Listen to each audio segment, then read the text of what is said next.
बच्चों के माता पिता सुकून से बच्चों को पालने में 2 वक्त की रोटी नहीं खा पाते।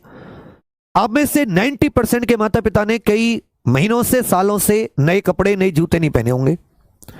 केवल आप लोगों का भविष्य बन जाए पहले पढ़ाने में, अपनी छोटी मोटी जो खेती किसानी होती है, किसी के किसी छोटी मोटी सरकारी नौकरी में होंगे, किसी के किसी में, उसी में जिंदगी गुजारी होगी बड़ी कष्टों में। और ऐसा अक्सर हजारों बार हुआ होगा कि आपको चंद रुपयों की जरूरत होगी, बहुत कम पैसों की, आपके माता पिता वो भी आपके लिए इंतजाम नहीं कर पाए होंगे। और कभी कभी करा भी होगा, बहुत सारे लोगों से कभी कभी मांग के किया होगा, उनका लौटा नहीं पाए होंगे, बहुत कम पैसा नहीं लौटा पाए होंगे, अपमान सहा होगा। हुआ है नहीं हुआ है हम में से 90% के साथ? हुआ है तो यस करके बता दो, क्योंकि ये दुनिया जान ले कि जो ये धोखा हुआ UP police constable paper leak का, ये कैसे स्टूडेंट के साथ हुआ जिनके पास अपना क्या होगा खोने के लिए? कुछ भी नहीं। कभी बारिश आ गई, फसल बर्बाद हो गई गलत समय पर, कभी कुछ हो जाए, बेटी जवान हो गई, उसकी शादी करने के लिए उसे अपने 2-3 बीघे जो खून होते हैं वो बेचने पड़ते हैं। 90% में ऐसे परिवारों से आते हैं। जो बच्चे इसके यूपी पुलिस कांस्टेबल का पेपर देते हैं, अमीर बच्चे नहीं होते किसी के भी। एक सब इंस्पेक्टर भी अपने बच्चे को कांस्टेबल नहीं बनाना चाहता, ये शर्त है। कोई कांस्टेबल रहा होगा, कोई फौज में हवलदार तक पहुंच गया हो गया, सिपाही होगा, किसी के मजदूर होंगे, किसी के कहीं खेती किसानी, वही अपने बच्चों को कोई ज्यादा नहीं बन पाए, उतना अच्छा नहीं पढ़ा पाए, उतना आगे नहीं बेच पाए, तो चलो तुम कांस्टेबल जाओ, हम अपने घर को, अपने माता पिता को सुकून दे पाएंगे। यही तो इच्छा होती है। इसी के लिए सरकार के 2-3 कर्तव्य होते हैं, कानून व्यवस्था अच्छी कर दे, सड़क वड़क बनवा दे जो सही से, इसी से हम लोग इसी विकास में खुश हो जाते हैं।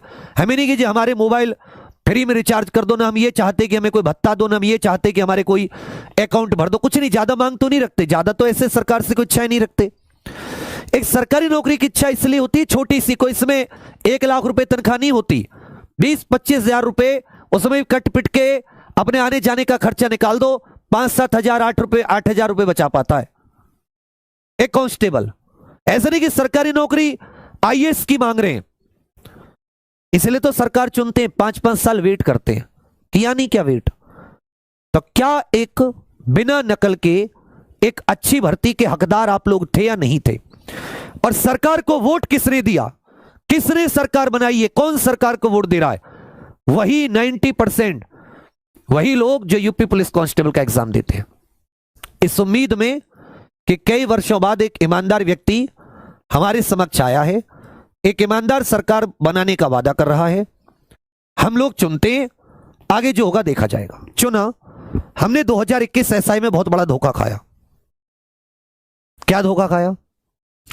इतने बड़े पैमाने पर चीटिंग हुई, नकल हुई, हजारों की संख्या में लोगों का पता चला नकलचियों का, एफआईआर हुई सैकड़ों की संख्या में, लेकिन कोई जांच नहीं हुई। हमने सोचा चलो कोई बात नहीं, हमने दोबारा चुना, दिल से चुना। क्या एक अच्छी भर्ती के हकदार नहीं थे? अब 6 साल बाद भर्ती लाई, 5 साल बाद, क्या इस भर्ती को ईमानदारी से नहीं किया जा सकता था? एक बार मैं आप सभी से चाहूंगा कि आप शेयर कर दें, जिससे कि ये बात लाइव में सबको पता चल जाए। उसके बाद में वीडियो हटे मुझे कोई मतलब नहीं है। आज मैं दिल की बात, जो मेरे पास सबूत लगे उन्हें आपको दिखा के जाऊंगा। पद 60,244, 23 दिसंबर 2023 को अधिसूचना आई। 27 तारीख से इसके फॉर्म भरने शुरू हुए। 15 या 16 तारीख इस जनवरी इसकी लास्ट डेट थी। 17-18 फरवरी को इसका 4 शिफ्टों में पेपर हुआ।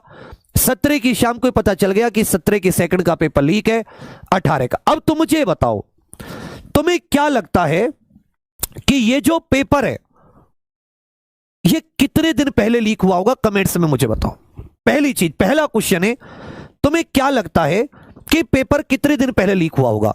ये 10 जनवरी का उत्तर प्रदेश पुलिस भर्ती बोर्ड का ट्वीट है। आप सब इस ट्वीट को ध्यान से पढ़िए। इस ट्वीट में क्या लिखा हुआ है? उत्तर प्रदेश पुलिस रिक्रूटमेंट, वो भर्ती बोर्ड का ट्वीट जो बच्चे और अपने बीच में किसी को नहीं लाना चाहता। अब आप आज बताओ, सब लोग सोचो कि कितने दिन पहले लीक हुआ होगा, क्योंकि इसमें बहुत बड़ी चीजें शामिल हैं। अब सरकार जांच करे तब मैं, लेकिन मैं आज आपको एक ऐसा हथियार दे दूंगा कि आप सरकार से मांग कर सकते हो। और सरकार किसी को हमने चुनी हम हक और सरकार से सवाल लेने के लिए, मतलब हम हमारे भी योगदान है, तो हम उसके लिए सवाल पूछेंगे भी। मना कर दे कि नहीं पूछ सकते तब नहीं पूछेंगे, दोबारा भी चुनेंगे 1000 बार, पर सवाल जरूर पूछेंगे। सवाल पूछना लोकतंत्र में बंद नहीं करेंगे। आगामी भर्ती परीक्षाओं की सुचितापूर्ण तरीके से संपन्न कराए जाने हेतु बोर्ड कटिबद्ध है। इस कार्य में आपका सहयोग भी अपेक्षित है। हमारा सहयोग मांग रहा है, ठीक है भैया। प्रक्रिया को हानि पहुंचाने संबंधी किसी भी प्रयास की जानकारी satarkta.puliceboard@gmail.com पर साझा करें एवं प्रक्रिया को स्वच्छ बनाने में अपना सहयोग दें। सहयोग मांगा था ना हमसे, कितने दिन पहले? सोचो, मुझे बताओ, 1 दिन पहले, 2 दिन पहले? ज्यादातर को तो यह पता है कि 17 में लीक हुआ, कुछ को यह पता है कि वो पीडीएफ पे 16 तारीख थी, 16 फरवरी को लीक हुआ। मैं आज आपको बताऊंगा कि पेपर कम से कम 17 से 6 दिन पहले लीक हुआ। कितने दिन पहले? 6 दिन पहले। अब कहोगे आपके पास क्या सबूत है? इस भर्ती बोर्ड की इस ईमेल को ध्यान से देख लेना। 11 फरवरी का सबूत है पहला मेरे पास। अगर ये उस पर कार्रवाई करते और इनके मन में ईमानदारी से भर्ती को पूरा करने का होता, पेपर कराने का होता, तो इस ईमेल पर कार्रवाई होती, ये पकड़े जाते और भर्ती सुचितापूर्वक 6 दिन पहले से भर्ती। आपको क्या लगता है कि 6 दिन पहले पेपर लीक था? और क्या आपको लगता है कि भर्ती बोर्ड को पता नहीं होगा? ये बताओ, क्या आपको लगता है कि भर्ती बोर्ड को कुछ अंदाजा नहीं था? पेपर तो पीछे से लीक हुआ। अब मैं आपको दिखा रहा हूं कि भर्ती बोर्ड को भी पहले पूरा पता था। तो इस तरह के चित्र शायद नहीं आते। इस तरह की मास लेवल पर चीटिंग की हजारों को एक साथ बिठा के लोगों ने क्या किया? लोगों ने टेंडर लिया 2-2 लाख रुपए में। कितने लाख रुपए में? 2-2 लाख रुपए में। बच्चों से 7-7 लाख रुपए में सौदा। एक रिजॉर्ट से मान लो 1000 प्लस ही बच्चे थे, इनमें से कुछ भाग गए, कुछ चले गए व्यवस्था देखकर। 7 लाख रुपए भी लिए होंगे। 7 लाख का लगा लो 70 करोड़। ऐसे ऐसे अगर 10 रिजॉर्ट भी पकड़े होंगे 700 करोड़। और जिस पैमाने पर 1-1, 2-2 करके 20-20, 50-50 करके कम से कम 1000 करोड़ से प्लस का एक ऐसा घोटाला, अगर आप सड़क बनाने में घोटाला करोगे तो हो सकता है जांच में पकड़े जाओ। एक ऐसा घोटाला जिसका नामो निशान तक ना रहे, ना पैसा देने वाला कुछ बोलेगा, पैसा लेने वाला कुछ बोलेगा, और पैसे का कोई स्रोत भी नहीं मिलेगा। ऐसा घोटाला साफ। भर्तियों में घोटाले क्यों होते? क्योंकि पैसा कमाने का एक ऐसा साधन है जिसका कोई सोर्स ही नहीं होता, कुछ जांच ही पता ही नहीं चल पाएगा। क्योंकि आज तक कितने पकड़े गए, कितनों की संपत्ति पर बुलडोजर चला, कितनों को हमेशा के लिए जेल में बंद किया गया, कुछ नहीं है ना। अब सुनो, यह भर्ती बोर्ड को भी 6 दिन पहले से पता था कि पेपर लीक हुआ है। भर्ती बोर्ड ने 10 जनवरी को यह ट्वीट किया था, यह ईमेल दिया था। अब आगे आ जाना, अब बहुत इंपॉर्टेंट चीज बता रहा हूं, रिकॉर्ड कर लेना, दिमाग में रखना। यह कितनी तारीख दिख रही है तुम्हें, मुझे बताओ। यह एक ईमेल है और यहां पर तुम्हें कौन सा ईमेल दिख रहा है, इन दोनों को बताओ मुझे। तारीख कौन सी है कमेंट्स में लिखो भैया। 11 फरवरी। ईमेल कौन सा? satarkta.pulice। आ जाओ, यही ईमेल है ना, satarkta.puliceboard। ये ईमेल है नहीं है? सेम टू सेम मुझे बताओ, गलत तो नहीं कह रहा मैं? यही ईमेल तो भर्ती बोर्ड ने दिया था 10 जनवरी को। इस 10 जनवरी को एक ईमेल किया गया है। कब? 11 फरवरी को। और पेपर कब था? 17 और 18 फरवरी। कितने दिन पहले? 6 दिन पहले। कितने दिन पहले? 6 दिन पहले। 6 दिन पहले ईमेल किया गया है। 11 फरवरी तारीख है ना। क्या लिखा हुआ है? सर, मेरे गांव का डैश डैश, उसका उर्फ उसके पिताजी का नाम, गांव का निवासी, हसनपुर थाना, नौझील, मथुरा, बहुत बड़ी संख्या में बच्चों को यूपी पुलिस का पेपर आउट कर के रटवा रहा है, यानी पढ़ा रहा है। उसने अभी से कैसे पेपर ले लिया, प्लीज टेक एक्शन। यह साफ दिख रहा है आपको। यह भर्ती बोर्ड से पूरे गांव नाम सहित, पिता के नाम सहित भर्ती बोर्ड को एक इनपुट दिया जा रहा है, एक सूचना साझा की जा रही है उस भर्ती बोर्ड को जो 1 महीने पहले बोल रहा है कि हमें सूचना साझा करें। अगर कोई भी ऐसी परीक्षा की सुचिता को हानि पहुंचाई जा रही है, पेपर लीक की शिकायत 11 फरवरी को भेजा है ना पूरा। 17, 18 आगे आ जाते हैं। 11 फरवरी को कोई कार्रवाई नहीं, 12 को भर्ती बोर्ड का कोई मैसेज नहीं, 13 को भर्ती बोर्ड का कोई मैसेज नहीं। सेम बच्चे ने 14 तारीख को फिर से मैसेज किया, उसी भर्ती बोर्ड को ईमेल किया। ईमेल जो भर्ती बोर्ड ने साधन बताया था, क्या ईमेल किया था?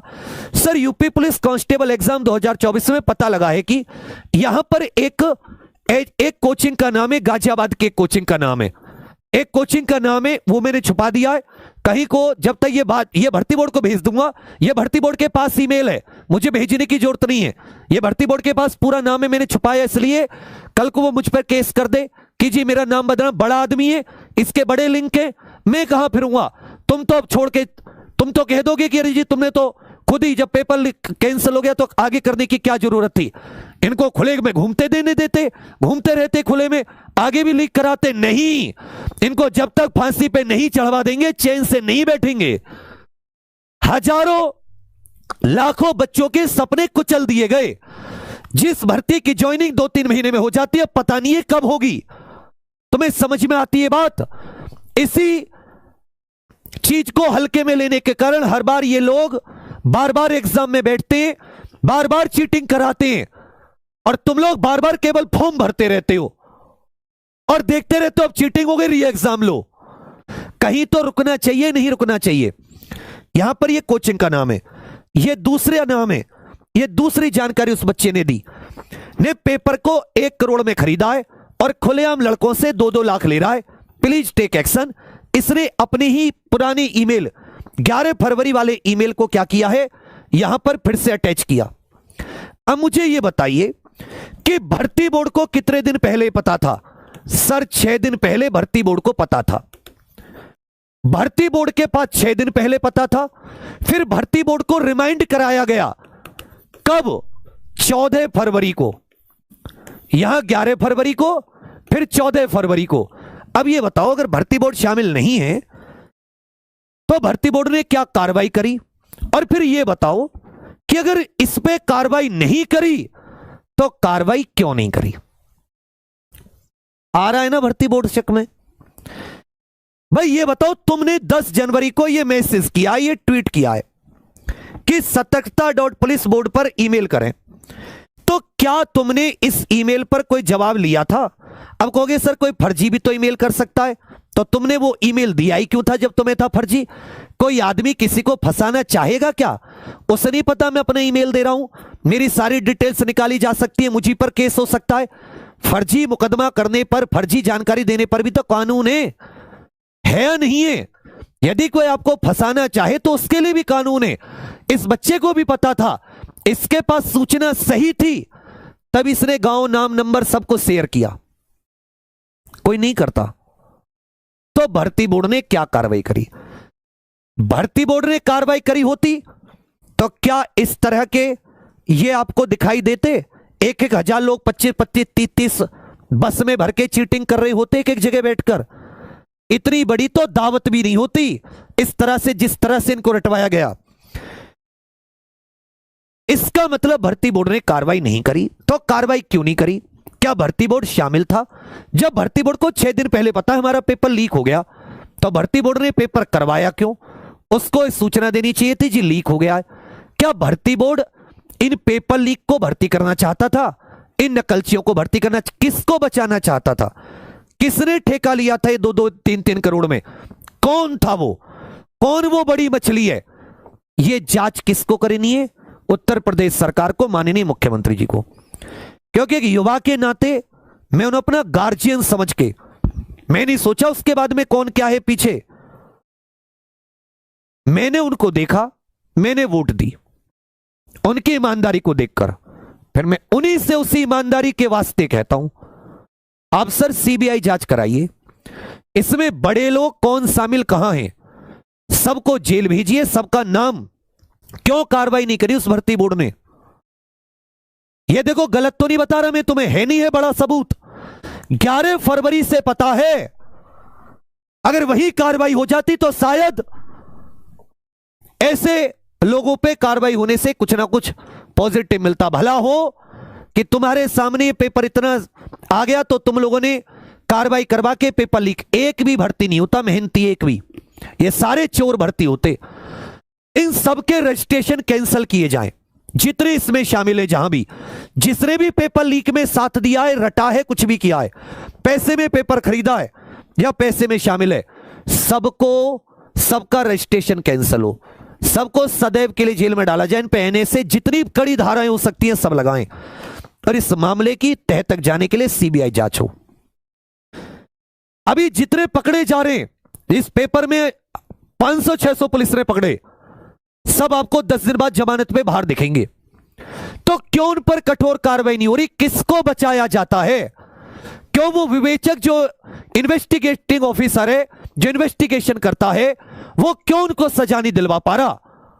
क्यों मैंने एक को भी नहीं देखा कि पेपर लीक पिछले 10 साल में किया हो, 5 साल में किया, उसको फांसी की सजा, उम्र कैद की सजा, 1 साल की भी सजा हुई हो। इसका मतलब अभी सबको पकड़ के हमें बेवकूफ बना के बाद में पैसे खा के केस को हल्का कर देते हैं। जड़ें बहुत गहरी हैं। मैं आप लोगों के ऊपर छोड़ता हूं कि आप मुख्यमंत्री से क्या मांग करते हैं। मेरी एक मांग है सीबीआई जांच और इन सबका पेपर कैंसिल करके इनको जिसने पैसे दिए मां बाप को सहित एक जेल में डालें। इनको शर्म आए, इनको समझ आए कि मेहनत करने का नतीजा और बिना मेहनत के लगने का नतीजा क्या होता है। यह मेरी तरफ से आपके लिए था। यह सबूत बहुत महत्वपूर्ण है जो बताता है कि इसमें भर्ती बोर्ड स्तर से ही कुछ ना कुछ हुआ है, क्योंकि ना 11 फरवरी के ईमेल पर कोई कार्रवाई हुई, ना 14 फरवरी के कोई ईमेल पर कार्रवाई हुई। अगर आप भर्ती बोर्ड में एक ईमानदारी अधिकारी होते, आपके पास 11 फरवरी को मेल आता, 12, 13, 14, 15, 16, 17 कभी तो खोलते, कुछ तो जांच करते, पुलिस को कुछ तो भेजते, एसटीएफ को कुछ तो भेजते। यस या नो? अगर आप ईमानदार होते, कौन नहीं भेजेगा? या तो उस पर बड़ा दबाव है, उसे पता है कि इस बड़े नेता या इसने लिख कर आया इस लेवल पे, या वो खुद